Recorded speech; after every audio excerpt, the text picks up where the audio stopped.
Hello, I am back with another game from the YMCA Cameo Friendship Tournament. Battle control And in this game we have another 3v3. That's insane. On the left side there's SBHBS, Brezel and Goliath. I think SBHBS is a replacement player here for this team. Actually, it should be Marvelution who should play for them. I think later in the tournament, or like even later in this matchup, he came online. Here we have Patrick. We have Aedis Toro with a screen and another screen, Yugiri. We have seen him quite often already. He's playing quite well, makes a lot of pressure with screen. And here we have Patrick with market. So nobody is going really for the early aggression. Here we even have a chronosphere, an interesting take. It's very unusual. That's a build order that's problematic potentially, as you have almost no economy. But we can just have a look at it. Player, he still has 6,000 cash, so the blue Tiberium saves a lot of trouble here on the map. But with one war factory, we might even have problem to spend his money, but he's going for the ships anyway. Why not? The patrol boats are very good all around us. They can shoot air, they bring some point defense laser, they are good against other ships. But their range is not that great and they suck versus submarines. So we'll see what the guy here does. He has only built oil platforms that give him income. As a screen player, he won't be able to build a harbor, but many of his units hover, so it doesn't really matter. He can directly go for the sea. We have a hind coming back here from a, I guess, scouting mission. Here are a lot of the orcas. It's something we have already seen. These orcas hit quite heavy. These are orca V2s. So the eagle player has better orca than the other players. And in this case, it might make sense to push with the guys. Here are some sneaky hinds, but the same side sees them anyway. So now the patrol boats go for a small push. They should be able to do some damage here. We will see how this unfolds. Here the satellite rocket starts. He gets vision of the whole map. And now he's chasing after the Storm Riders, the Bombers torpedo. Interesting. So he got the torpedo upgrade. It somehow sucks versus the naval yard. That should not be the case. I think that should be fixed. Oh my god, the orcas get chased down. The combat Chinook is not a combat Chinook but a normal one. How bad. Okay, nice. So here we see some carriers, we see some destroyers. I'm not so sure if it's necessary, as there won't be submarines anyway, so he does not need the destroyers for killing the subs. The drone carriers might make more sense here.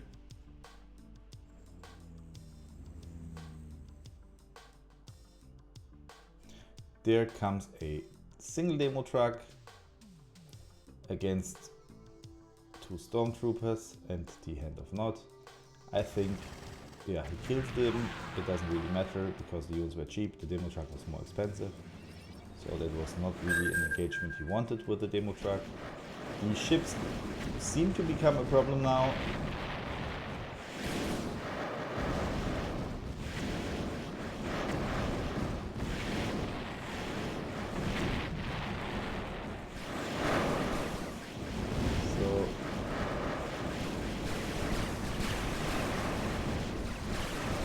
Drone carriers.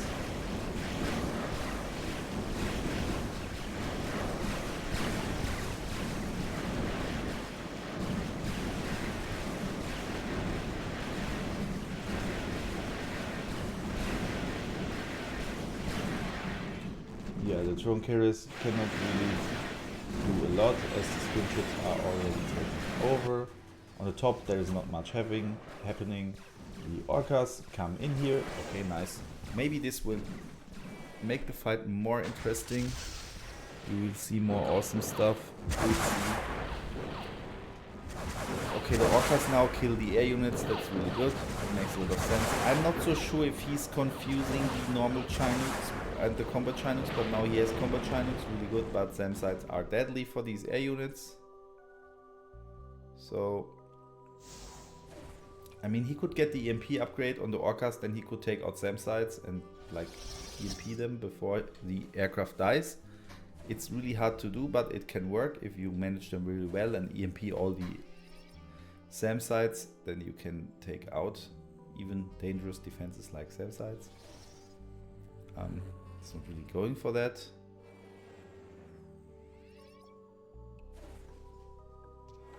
More of the boats are coming in. That's maybe not the best answer here, as these guys, but they're really cheap, so maybe it's a good answer. The anti-air is good, but the range is a problem against these late game screen ships.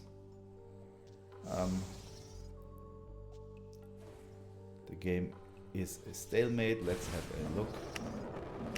Earnings craft, oh my god. Blue is pulling away. Purple is a bit struggling here. That's not a big surprise as he's under pressure. Still, he should build a few more things. This is horrible here, but also the swarmers, they do some stuff as well.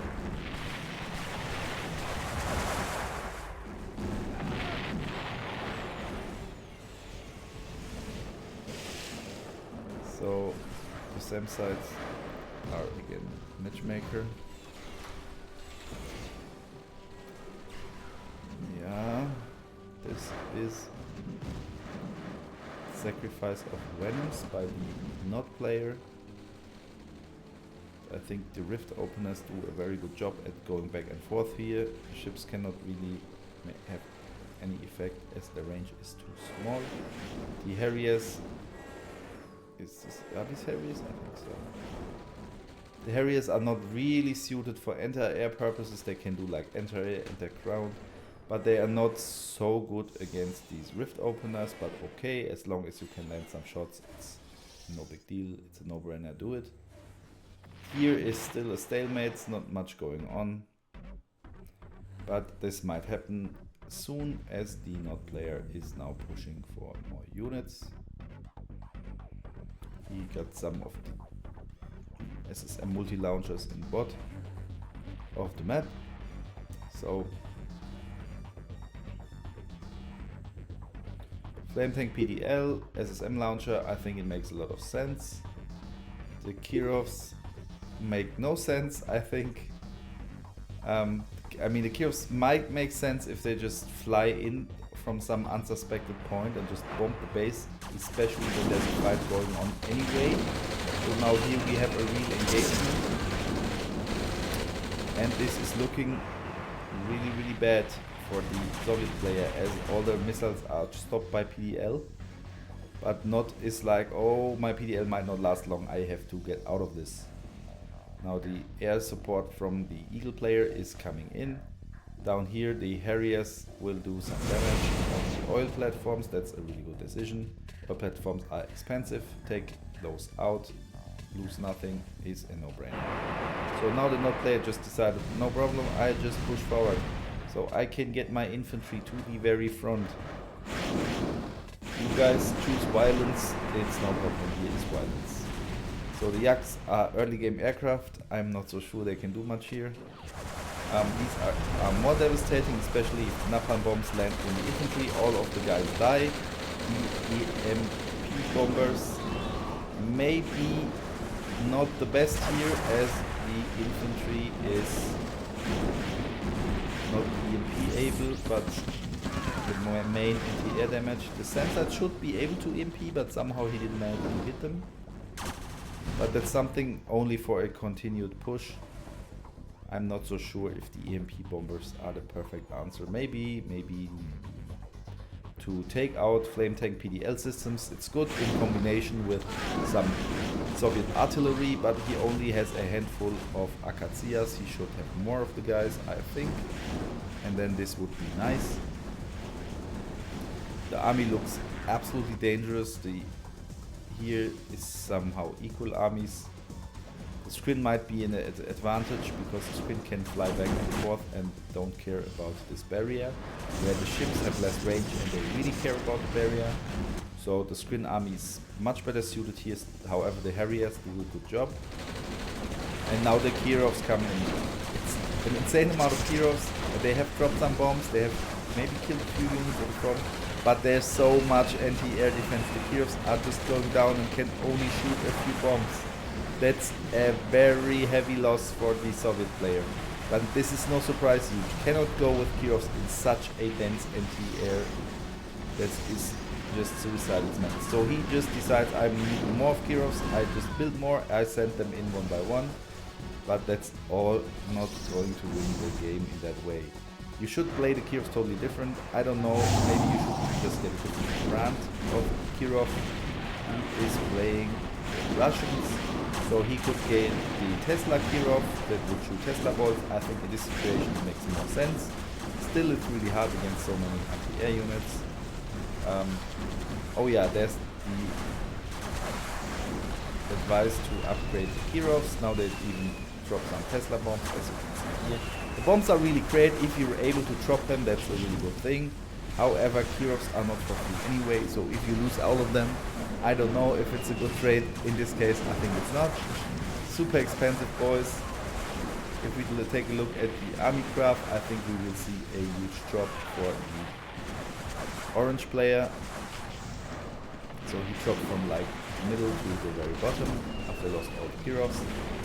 I think down here the Screen Air Armada is just pushing through.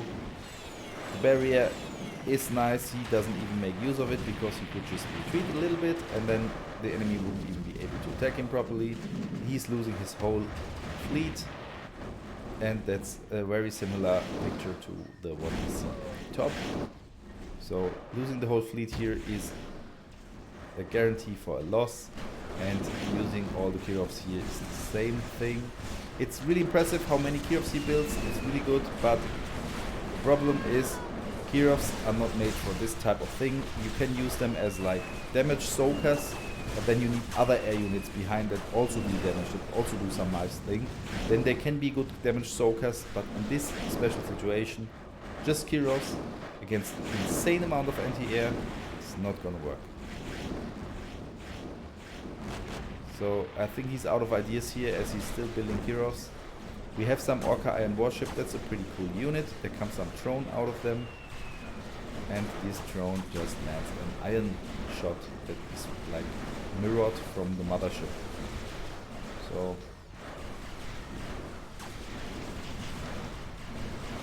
why not? But somehow here it is bugged. It's just flying back and forth and the drone is getting nowhere.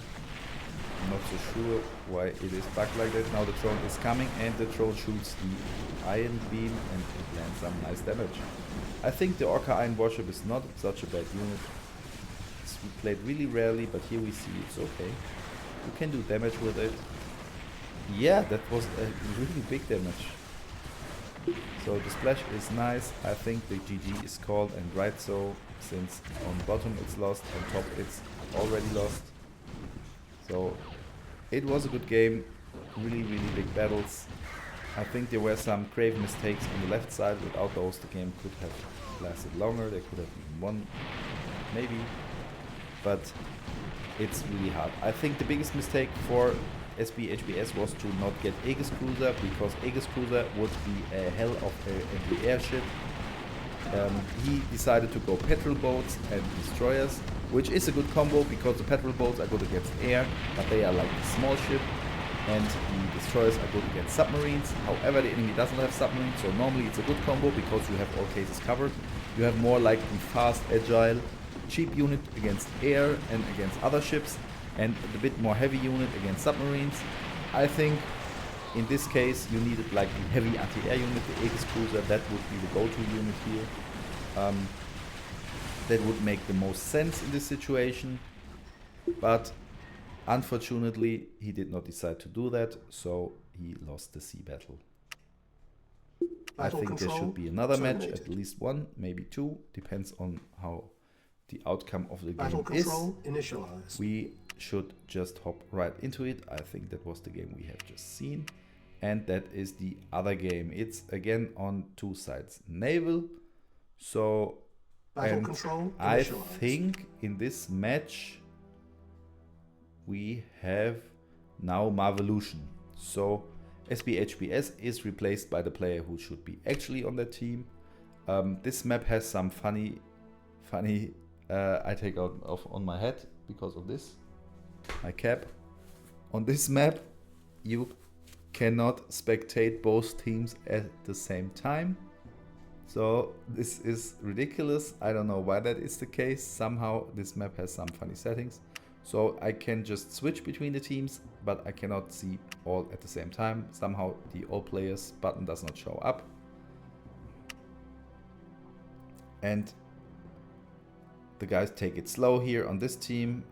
They're just building a few refineries. The only guy who's really freaking out is Brezel, but he's missing war factories, so he cannot build more construction yards faster. That would make a lot of sense, because more construction yards means you can construct additional, and you want to do that because in the end you must construct additional. So Aedis, Toru, Patrick and Yugiri. I think they guys are quite lucky here, as Yugiri is a good player and is replacing another player of their team that is not playing as strong. Potentially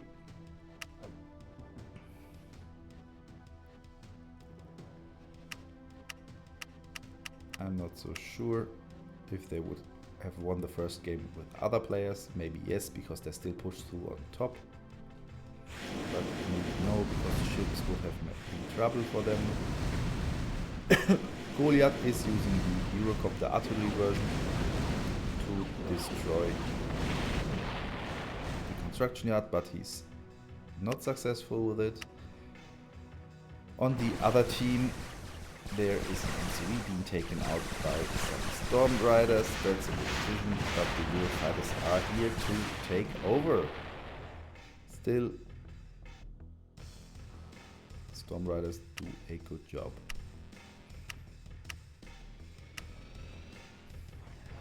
So the guys here are now getting a few units, a few helicopters. Now I think Marvelution is scaling out. He's getting more construction yards, so he decides to build and construct additional, especially con yards, war factories and stuff that scale fast. So we have some funny Tesla tanks here. Not necessarily the best without the arcing upgrade against infantry. He should definitely get this upgrade on the tanks. Oh, some funny French mines were dropped, I think, from Goliath.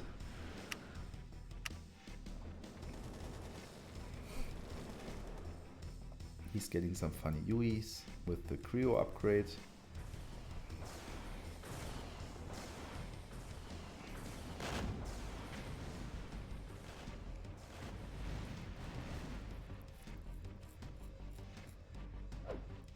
That's a funny chest. Game has entered a quite boring stalemate. Nobody's doing anything, everyone's just scaling up, I guess. Now we see some funny Tesla Kiros. It's a new unit. Let's see how it performs.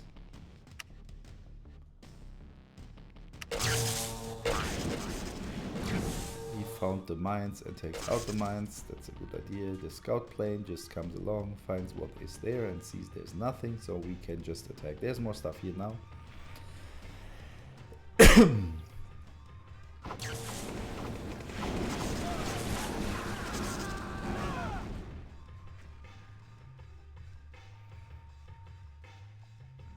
Can they defend this push? We will see in a minute or less, I think. Some air units on top here, annoying. They should also join the fight and deal damage. I think the Tesla Kiros just suck ass. They cannot even take out a single tank. So I'm not so sure we will see more of them. If yes, we will see a really bad unit. I guess that's quite expensive.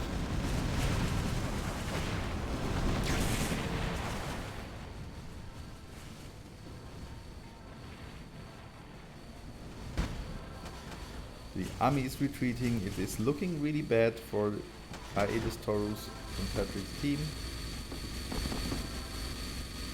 The attack was defeated. We will see the other team picks up and keeps pressing into them. It looks good. They have Apocalypse tanks, they have flak tracks. I think they have even Tesla tanks, really good. Also not upgraded with the arcing. I think Blue did not upgrade the arc because he decided that Tesla is not the right way to go here in this case. So now comes the push. Brezel, from his perspective, it looks quite well. There's only a few units here, but I guess if you change perspective, we see a bit more of A units in the back and spin stuff coming in. Still, he manages to destroy the front line. A really good job here. The tanks of the blue player are being overrun. Now he's standing in the Tesla coils. He still keeps pushing. I'm not so sure. At some point, he should realize maybe there's too much defense, I'm gonna lose my whole army, which is now the case. The Eurofighters have joined in for a short intermezzo and the army was defeated. The defense was too big, I think. So, but some more units come in. However, this army is not bigger. It's even smaller than the previous army, so it's very likely to be defeated instantly, which is the thing we see right now. And the warships also join the party. They have strong lasers against heavy units. So this is looking really bad for the other guys. There's more stuff coming in. Do we have interesting upgrades on the units? I would say yes. This is good. Propaganda, point defense laser. He should also have some infantry in there. But sadly he does not care. The Eurofighters do a sad mistake. They fly straight into the guys. They should rather like just fly against them but then turn around, not fly through. Still they managed to take out a lot of the warships. Not a bad trade, but it could have been a lot better. The other team is now just collecting their stuff, and base crawling into the middle is a thing again. A super annoying storm calm has been spawned in the back of the base. It might not do any useful thing, but it's just super fucking annoying because you have to take care of this thing.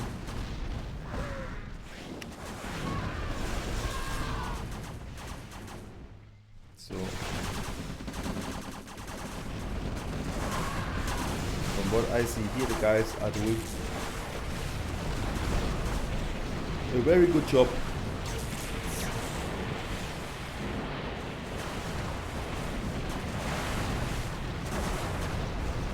They try. Oh, what an EMP! That hit right in the fields. So now they keep pushing them back. The Railgun Titan is exactly what they need here. They just break PDL units. Such a good decision. The fight keeps interesting. We have an Iron Curtain on the front pick as well. That's really, really good. It will soak up all the damage and the other guys can just join in the funny fight. I think the Mammoth MK2 should be manually... Oh, he also has an Iron Curtain on his Tsar tank. The Tsar tank is a recent addition. It shoots these nice Tesla balls if it's in siege mode. Otherwise it has a triple cannon and shoots 3 big shells. It's a really expensive tank and it's very useful as the projectiles are not PDLable and do energy damage. So if you like Tesla, this is the tank to go. Still, the Mammoth MK2 can take a lot of these hits.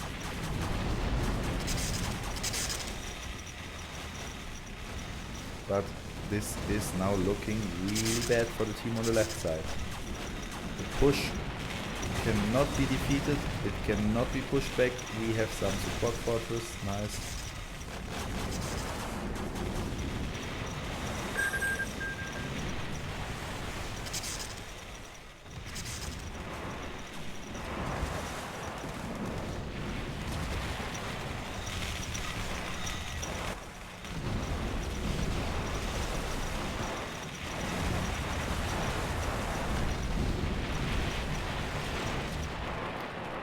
4 forces should actually be more at the back and repair the Mammoth MK2. So now the push here is in full-fledged mode. There's an insane amount of infantry. I think these are from Soviet player, since the other players, yeah, they have blue caps. I'm not so sure if the infantry will do much here, as the Mammoth and MLRS deal an insane amount of splash damage to all the infantry, and they're already dead. Here come the last missiles that should take out the rest of them. However, they just keep pressing through here, and they can make it, I think. The combination of the Tsar tanks in the back and the Apocalypse tanks in the front makes a lot of sense. I think it just delivers what we are looking for here, and is the combination that breaks the game. I think the Railgun Titans would have been a great thing to handle this, but sadly we have not seen more of them. So this is very sad. Where are the Railgun Titans? I'm not so sure, but I think Marvelution must have built them. Now he is back to the MLRS, which are not too bad against air, but I think Railgun Titans and Rocket Infantry might have been a better guess here. Just let the Rocket Infantry move in and shoot on these air units that have no really PDL protection. In such a case, the infantry usually wins, and instead of MRS, just get Railgun Titans, because then we can take out the Apocalypse tanks very reliably. The Railgun Titans can have even more range with a mobile sensor array, and the upgrade center here that has no plug. That's a mistake. If it has the plug of more range, then your Railgun Titans can easily outrange the Apocalypse tanks, and you could just cut through this army. Instead you're building MLRS and they don't do much damage. That's why your army gets obliterated. I think this game is a loss for the team at the bot. I don't think they can recover from this. They have lost their blue Tabirum field up here, and I think at this point what they should do is just give up and accept that this is a 2-0 defeat. Here is some nice desperation attack for some power plants. Such a thing is always a good idea. It's nicely executed, but at this very late stage, when you already have this insane army at your front gates, such a thing cannot really change the outcome of the game, as this army is already strong enough just to finish the game by itself.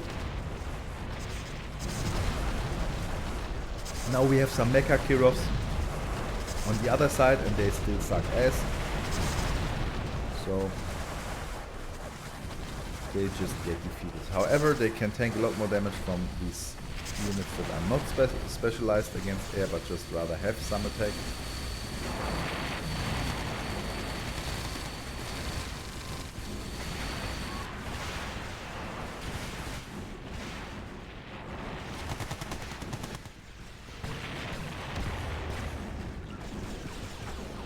I think it was a good match. It was nice intense fights in the middle, but now it's just over.